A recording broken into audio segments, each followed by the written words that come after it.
Asal-usul nama Sungai Musi. Apakah kamu tahu dari mana nama Sungai Musi berasal? Ini bukan sembarang cerita, namun ini adalah cerita dari si empunya cerita. Alkisah, dahulu terdapat sekelompok bajak laut dari negeri Cina yang senang mengembara. Mereka berlayar kemanapun arah angin membawa mereka. Ya, akhirnya layar membawa mereka menuju sebuah sungai yang tak bernama di dalam peta. Sungai ini tidak memiliki nama, kapitan, kata salah satu bajak laut. Ya, aku tahu, tapi kita lihat saja di depan ada apa. Perasaanku mengatakan kita akan menemukan sesuatu di sana, kata sang kapitan, yakin. Mereka terus bergerak, lama-lama makin ke hulu. Namun, karena kapal yang mereka gunakan terlalu besar, mereka pun menggantinya dengan perahu yang lebih kecil. Sepanjang perjalanan tersebut, sang kapitan merasa kagum dengan hasil bumi yang melimpah. Ketika sang kapitan memerintahkan untuk turun ke darat, mereka pun semakin kagum dengan kesuburan lahan yang ada di darat. Para bajak laut itu pun mulai mengumpulkan hasil bumi yang mereka temui. Mereka menukarnya dengan hasil rampokan yang diperoleh mereka selama ini. Berhari-hari mereka tinggal di sana. Mereka melihat, membeli, dan kemudian menyimpannya. Setelah dirasa cukup puas, sang kapitan pun memutuskan untuk pergi. Ia bermaksud untuk menjual kembali hasil bumi yang telah didapatnya dari daerah tersebut. Tentu saja ia bermaksud untuk kembali lagi dan membeli hasil bumi itu kembali dengan hasil rampokannya. Setelah berpikir, kita namakan saja daerah ini Muci, kata sang kapitan. Menurut bahasa Cina Wan Han, Muci adalah ayam betina. Muci juga merupakan nama bagi dewi ayam betina yang memberi keberuntungan pada manusia. Mengapa dinamakan dengan Muci? Bukankah Muci adalah makhluk yang memberi keuntungan kepada manusia? Sang kapitan balik bertanya, lihat daerah ini, begitu subur, hasil buminya bermutu tinggi, tambang juga terdapat di sana, benar-benar daerah yang kaya. Makanya, tidak salah jika aku memberi nama daerah ini Muci, bukan? Tanya sang kapitan lagi. Seluruh anak buahnya mengangguk-angguk sambil tertawa senang. Mereka bersependapat dengan nama yang telah diberikan oleh sang kapitan. Ini adalah Sungai Muci, sungai yang memberikan keberuntungan bagi manusia. Beberapa tahun kemudian, bajak laut dari Cina itu kembali. Mereka pun menyebut daerah itu dengan nama Muci. beratus-ratus tahun kemudian. Dia yang kita kenal saat ini, kata Muci, pun telah berubah menjadi Musi. Maka Sungai Muci yang pada awalnya diberi nama oleh bajak laut Cina telah berubah nama menjadi Sungai Musi.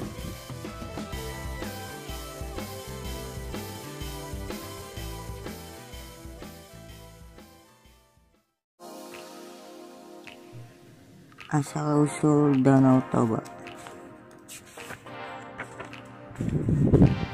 Di sebuah perkampungan tinggal seorang petani muda yang rajin.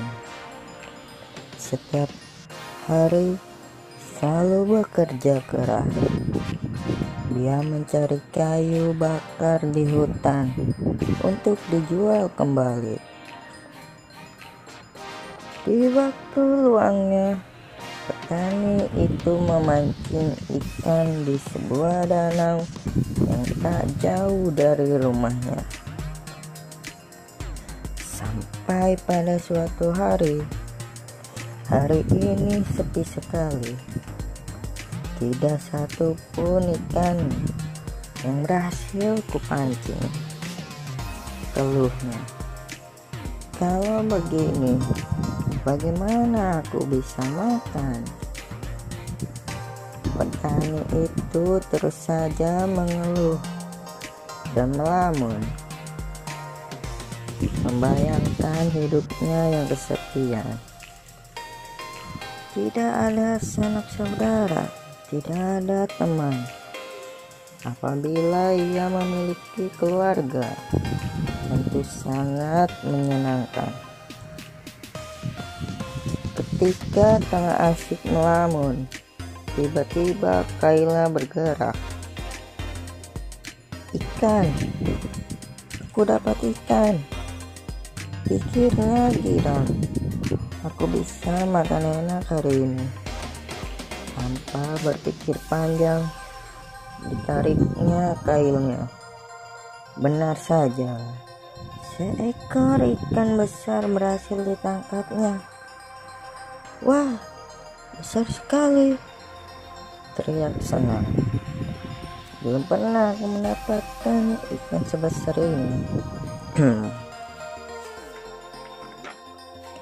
Dagingnya pasti sangat lezat. Saat si petani mengagumi hasil tangkapannya, tiba-tiba saja terdengar suara mulut dari ikan yang ditangkapnya.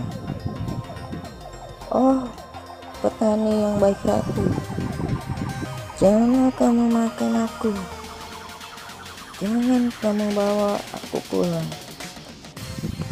Alangkah kagetnya petani mendengar ikan tangkapannya dapat berbicara.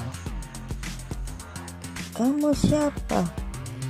Tanya petani itu heran. Aku bukan siapa-siapa. Aku hanya meminta tolong kepadamu untuk melepaskanku ke kolam ini kembali. Kasihanilah aku, pinta ikan itu dengan memelas. Heran bercampur iba, petani itu akhirnya mengabulkan permintaan ikan. Ia memasukkan ikan itu di kolam kecil yang tidak jauh dari pondoknya.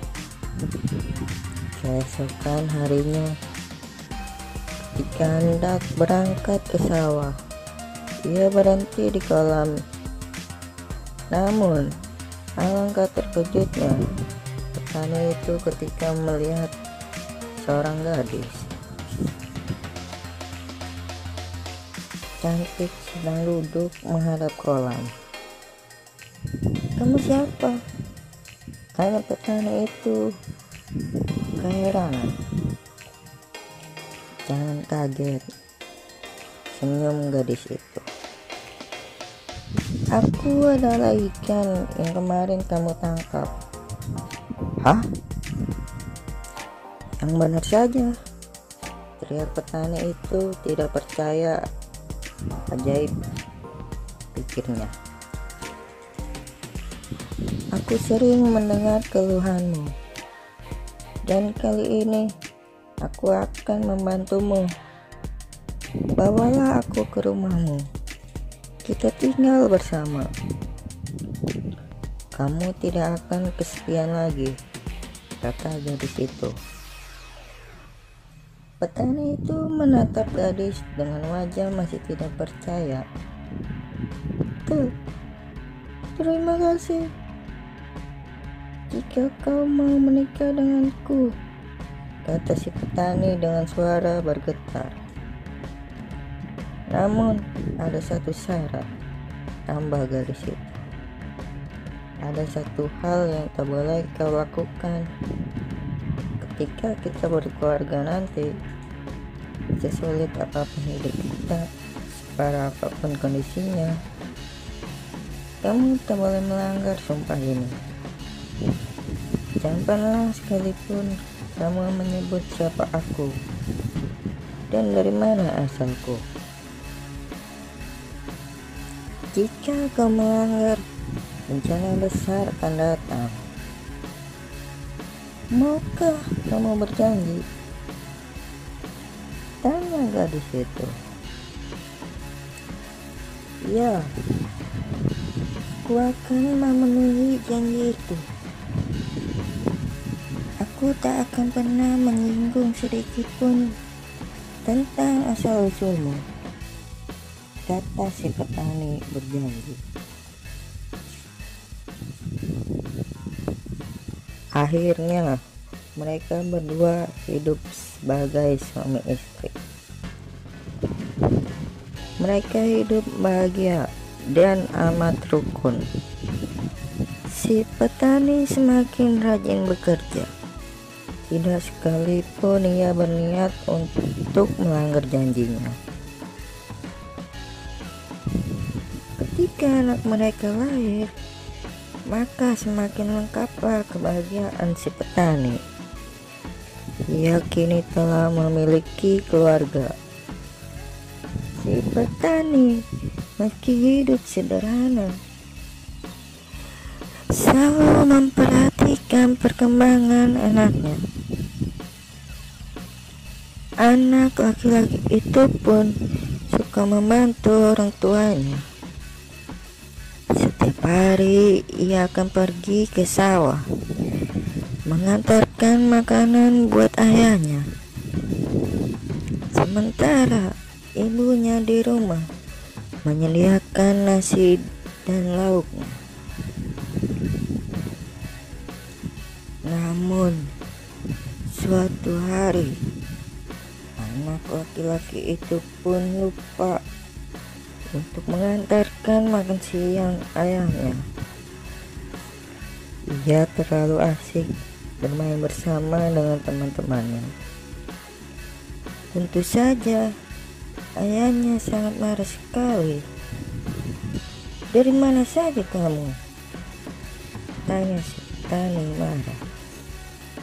Dengan takut-takut diceritakanlah semua kepada ayahnya. Begitu ya. Aku yang sudah bekerja seharian untuk menghidupimu, namun kamu biarkan aku kelaparan, kata si petani dengan marah. Dasar anak seekor ikan, sana pulang. Tidak ada gunanya lagi kamu di sini, anak ikan. Kata-kata yang kasar yang terus keluar dari si mulut petani yang sudah lupa akan janji dan sumpahnya dahulu. Sementara dengan hati yang hancur, si anak berlari pulang dan menemui ibunya. Benarkah aku anak ikan? Tanyanya setelah menceritakan semua pada ibunya. Mendengar itu, ibunya diam sejenak. Apa yang dikatakan ayahmu itu benar, anakku? Kata sang ibu dengan kesedihan yang ditahan. Tapi dia sudah berjanji tidak akan membuka rahasia ini pada siapapun, dan kini ia telah melanggarnya. Anakku, sekarang pergilah ke tempat yang paling tinggi, sebab tempat ini sebentar lagi akan tenggelam. Ibu akan menyusulmu. Bagaimana dengan ayah? Tanya anak laki-laki itu. Dia sudah melanggar sumpahnya. Dia tidak menyayangi kita lagi. Dia akan celaka karena perbuatannya itu. Jawab sang ibu. Anak laki-laki itu kemudian berlari ke bukit yang tidak jauh dari rumahnya. Setelah itu, si ibu menabuh gendang keras-keras. Alhasil, matahari seketika tertutup awan hitam. Halilintar menyambar, badai bertiup kencang. Hujan pun dengan sangat derasnya. Si petani yang berada di sawah kaget. Ia ingat pada kemarahannya tadi dan sangat menyesal. Namun sudah terlambat. Hujan dengan cepat menenggelamkan daratan. Sekejap saja tempat itu telah menjadi danau yang besar dan dalam. Satu-satunya yang tersisa adalah bukit, tempat si anak berlindung. Bukit tempat si anak berlindung kemudian dikenal dengan nama Pulau Samosir, yang berada di tengah-tengah Danau Toba. Tempat di mana si petani tenggelam karena tidak memegang janjinya. Oke, sekian, terima kasih. Jangan lupa klik subscribe, like, and share. Kumpulan cerita rakyat Indonesia. Asal-usul nama kota Ranai. Perompak Lanun semua pasti mengenalnya. Mereka kejam dan jahat. Selain merampas harta, mereka juga suka menculik perempuan dan anak-anak di setiap desa yang disinggahinya. Maka, biasanya penduduk akan berjaga siang dan malam. Mereka membuat tempat-tempat persembunyian di hutan. Mereka juga membawa makanan cadangan. Semua dilakukan untuk menjaga jika sewaktu-waktu para perompak Lanun itu datang. Sampai suatu ketika, Pulau Tujuh menjadi sasaran para perompak berikutnya. Awas! Lari! Sembunyi! Teriakan dari para pengawal desa terdengar sambung menyambung. Ada perompak! Seketika semua orang langsung berlari ketakutan. Laki-laki, perempuan, tua, muda, semua mencari tempat persembunyian di hutan. Harta benda pun hanya sekedarnya saja yang mereka bawa. Semua panik, berlari ke sana kemari. Namun, di tengah kepanikan itu, seorang penduduk tertinggal karena terlalu asik membenahi penai dan sanggu butir. Penai adalah alat khusus yang digunakan masyarakat di daerah Natuna Besar untuk merendang sagu butir. Alat ini terbuat dari tanah liat putih yang sangat berat. Karena kasihkannya itulah, kini ia tak sempat melarikan diri. Para perompak telah memasuki desa. Laki-laki itu kemudian mencari tempat persembunyian. Setelah mencari dengan cepat, ia kemudian bersembunyi di atas pohon penai berdaun rindang yang terletak tak jauh dari rumahnya. Sementara itu, para perompak pun mengelilingi desa. Semua terlihat sepi, senyap. Sial, tak ada satupun orang yang ada di sini. Kemana mereka semua? Maki kepala perompak dengan kesal. Mungkin mereka semua bersembunyi di atas pohon, kata salah seorang perompak.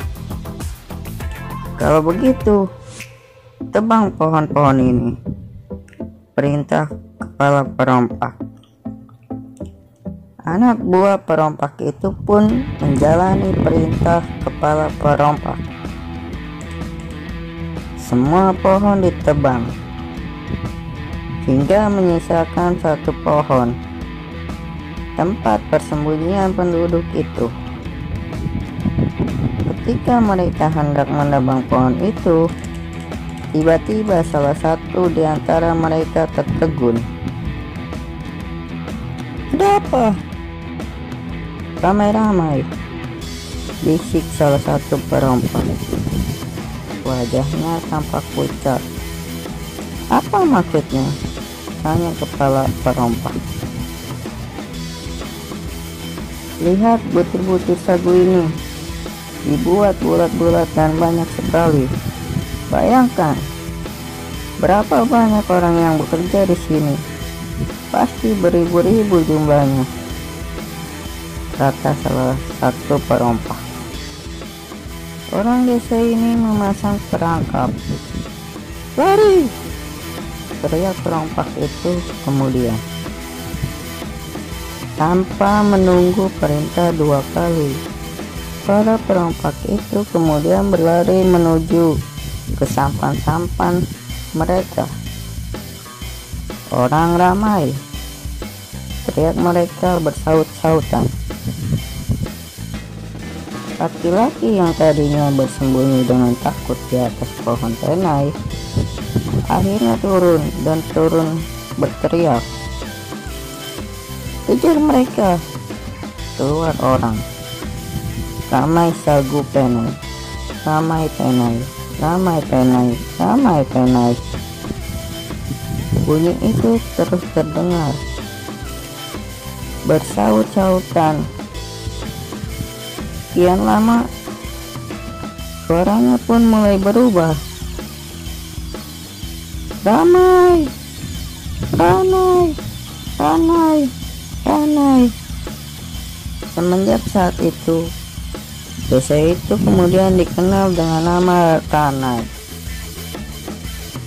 Terima kasih, jangan lupa klik subscribe, like, and share video-video dari saya. Kumpulan cerita rakyat Indonesia, asal-usul ikan duyung. Di pesisir Natuna Besar tinggal sepasang suami istri. Mereka hidup sederhana, namun sangat bahagia. Saat itu sang istri sedang hamil 3 bulan. Tentu saja banyak permintaannya yang aneh-aneh dan tidak masuk akal. Abang, sudah musim air laut surut, kita turun ke karang. Ya, aku ingin sekali makan setu. Hah? Ingin buah setu? Aneh sekali, saut suaminya. Tidak biasa orang makan buah-buahan dalam laut. Entahlah bang, Dari tadi aku hanya terpikir untuk memakan buah itu. Di kepalaku terus terbayang buah setu. Ini pasti permintaan dari bayi yang ada di perut ini. Apakah abang tidak mau memenuhinya? Tanya sang istri. Akhirnya setelah mendengar rengekan yang terus menerus dan tak tega melihat istrinya, turunlah sang suami ke karang laut. Sembari menemani istrinya makan buah setu yang bertangkai-tangkai, laki-laki itu pun menjala ikan. Sang istri merasa kurang puas dengan apa yang diambilnya. Ia pun mengarungi laut dan semakin dalam. Sang istri berenang dan menyelam dengan gembira, memungut dan memakan buah setu yang diidam-idamkannya. Enaknya, sedap, kata istri petani. Ia terus mengunyah buah setu, tak lagi dipedulikan sekelilingnya. Dia tidak menyadari tiba-tiba saja arus pasang datang. Permukaan air laut semakin naik. Wah, air laut sudah pasang, pikir sang petani. Gimana istriku? Sang petani dengan segera berteriak memanggil-manggil istrinya. Namun rupanya sang istri masih terlalu asik dengan buah setunya. Ia terus saja berkutak memakan buah itu, tak mempedulikan teriakan dari suaminya. Sang petani terus saja berteriak dan menjerit, memberi peringatan. Namun istrinya tetap tak mendengarkannya. Ia malah berenang semakin ke tengah lautan dan tak menoleh-noleh lagi ke daratan. Aku mau mencari buah setu di sana. Bang, ini permintaan dari bayi dalam perutku ini, teriak sang istri. Sang suami yang semakin khawatir dengan istrinya kemudian memanggil orang-orang di kampung untuk membantu. Mereka pun berteriak memanggil-manggil istri sang petani. Namun istri petani semakin asik berenang menuju laut lepas. Untuk menghadangnya, perahu-perahu nelayan merentangkan jaring untuk mengepung. Dengan dikepung seperti itu, tentu saja mudah bagi mereka semua untuk menarik sang istri petani. Akan tetapi istri petani telah berubah wujud. Kedua kakinya menyatu dan ujungnya bercabang menjadi ekor. Tubuhnya ditumbuhi sisik-sisik, mulai dari betis hingga ke batas dada. Istri petani telah berubah menjadi seekor ikan karena terlalu asik memakan buah setu. Dia lupa diri dengan air laut yang pasang, antara memenuhi keinginan jabang bayi dalam kandungannya. Dia berubah wujud dalam keadaan hamil, perut buyung atau buncit ikan buyung, kata nelayan pada waktu itu. Lama-kelamaan kata buyung itu mengembang menjadi duyung. Itulah awal mulanya orang-orang mulai mengenal ikan duyung.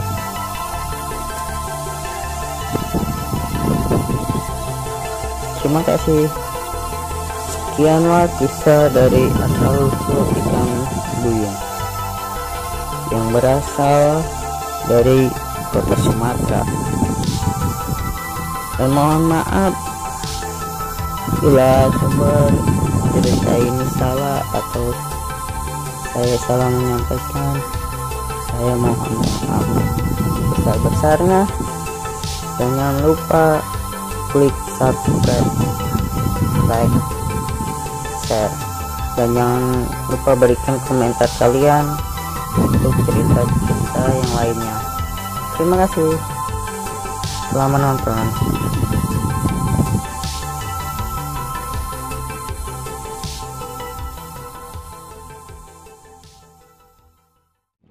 Kumpulan cerita rakyat Indonesia, Sumatera, asal-usul Sukadana.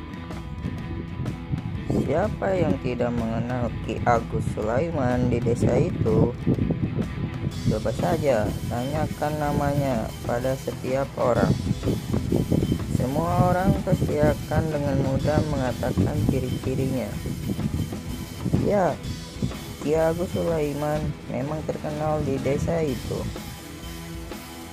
Setiap hari ia akan membawa gitarnya kemana-mana.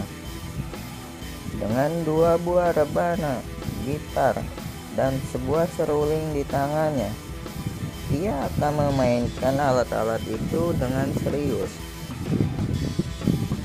Selain itu, ia akan membius orang-orang dengan suaranya yang merdu. Sepertinya memang pantas jika orang-orang desa itu sangat mengenalnya. Suatu hari, seperti kebiasaannya, Ki Agus Sulaiman bernyanyi. Namun, kali ini ia bernyanyi di balai pertemuan desa. Tentu saja ini membuat gempar seisi desa. Tindakan yang benar-benar berani. Mengapa? Karena selama ini tidak satupun orang yang berani masuk ke sana. Hanya orang-orang tertentu saja yang berani untuk menginjakkan kakinya di sana. Namun, Ki Agus Sulaiman tidak pernah mempermasalahkannya. Baginya, yang terpenting cuma satu hal. Aku dapat menghibur orang-orang.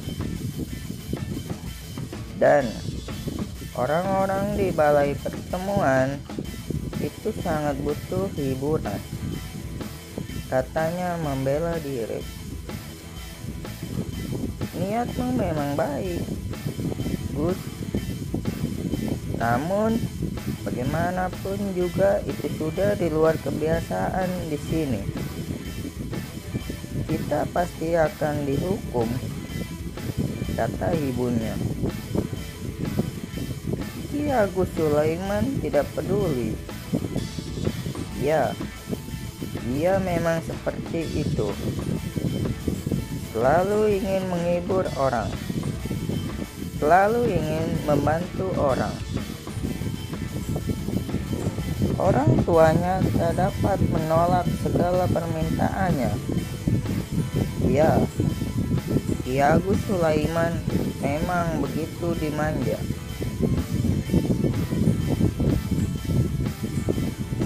Hingga 3 bulan kemudian, setelah kejadian yang menggemparkan desa itu, saya diminta menyampaikan bahwa kalian bertiga diminta datang ke balai pertemuan besok. Pucat pasti wajah ayah dan ibu Agus. Mereka membayangkan akan tertimpa masalah seperti yang sudah dibayangkan sebelumnya. Mereka yakin akan menerima hukuman akibat perbuatan Agus. Apa yang harus kita lakukan? Tanya ibu Agus. Ibu tenang saja, tidak akan terjadi apa-apa, jawab Agus sambil tersenyum. Mudahnya kau berkata seperti itu. Kini kami semua harus menanggung perbuatanmu, Gus. Agus hanya terdiam. tak menjawab omelan ibunya. Keesokan harinya, dengan rasa was-was, ketiganya memasuki balai pertemuan. Kedua orang tua Agus sudah tampak pucat pasi. Sementara Ki Agus Sulaiman hanya tersenyum saja. Setelah semua orang berkumpul, seorang laki-laki berdiri di tengah ruangan sambil memandang ke penjuru ruangan. Dia berkata, "Ini adalah hari yang bersejarah bagi desa kita. Setelah melalui berbagai pertemuan yang berkepanjangan, kita akhirnya telah memutuskan nama yang tepat untuk desa kita." Semua yang hadir terdiam. Mereka mendengarkan dengan serius. Sementara ayah dan ibu Agus berpandangan heran. "Hei, bukankah mereka di sini untuk menerima hukuman akibat perbuatan anaknya? Mengapa malah membicarakan soal nama desa?" Setelah melalui berbagai pertimbangan, lanjut laki-laki itu di tengah ruangan, "Desa ini kita beri nama Sukadana." Kenapa kita memberi nama desa ini Sukadana? Ini karena kami semua di sini terinspirasi oleh perbuatan Agus. Nah, Agus ini suka sekali menghibur orang dan memberikan uangnya kepada orang lain. Makanya nama desa ini kita ambil dari sifat baiknya. Putus laki-laki itu menutup pembicaraan. Ayah dan ibu Agus saling berpandangan merasa tidak percaya. Semua yang ada di sini pun tak kalah tercengang. Namun, itu adalah keputusan para tokoh masyarakat. Kini, desa itu bernama Sukadana, dan Ki Agus Sulaiman pun diangkat menjadi tokoh masyarakat di sana. Terima kasih telah menonton. Jangan lupa klik subscribe, like, and share, dan jangan lupa berikan komentar kalian bila ingin merekomendasikan cerita-cerita yang